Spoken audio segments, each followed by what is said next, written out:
This is Dr. David Shine, and welcome to Business Law 101. Now, again, like anything in the legal system, you're going to see lots of exceptions.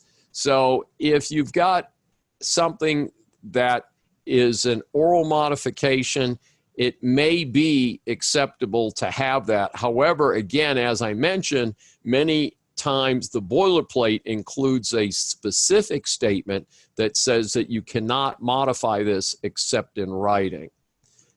Then if you've got fraud, and remember we've talked from time to time about the powerful consumer statute in Texas, the Texas Deceptive Trade Practices Act, you may be able to say, look, I signed a contract in good faith, it was a great deal, everything was cool, but I was defrauded.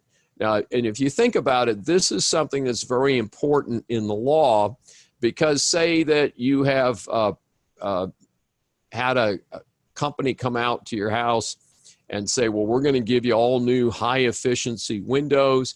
They're going to do this, that, and the other thing. We're going to charge you this amount to install them.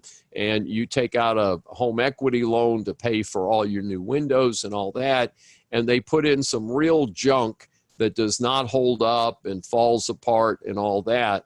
So even if it's a written contract that says this is the end of the deal, you may be able to go to court to say, well, yeah, we signed that contract, but we were defrauded.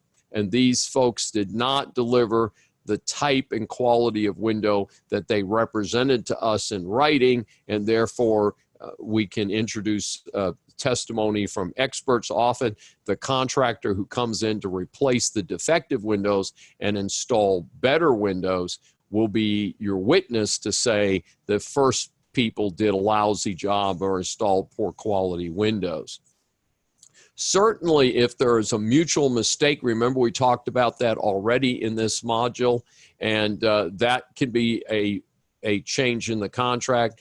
Sometimes there's very obvious mistakes. I was writing something yesterday, wrote 21 instead of 2020. So things like that can be fixed where they're clearly incorrect. So there's also a situation that if there's an ambiguity in the contract, this is an area where there is some gray area around the Parol Evidence rule. In those cases, you may go back to prior course of dealing between the buyer and seller, usage of trade, or course of performance. And an example that I often use in this case is you have an organic bakery. You get a delivery of 100 pounds of organic whole wheat flour every Tuesday, and it's at market price, and that's all written in a contract and all that.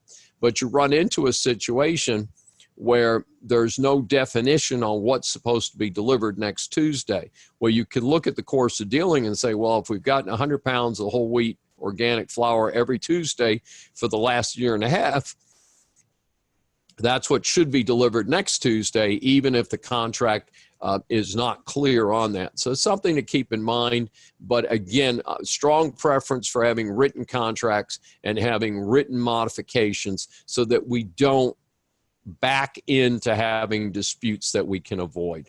This is Dr. David D. Shine for Business Law 101. If you've enjoyed this episode, please subscribe on your favorite platform.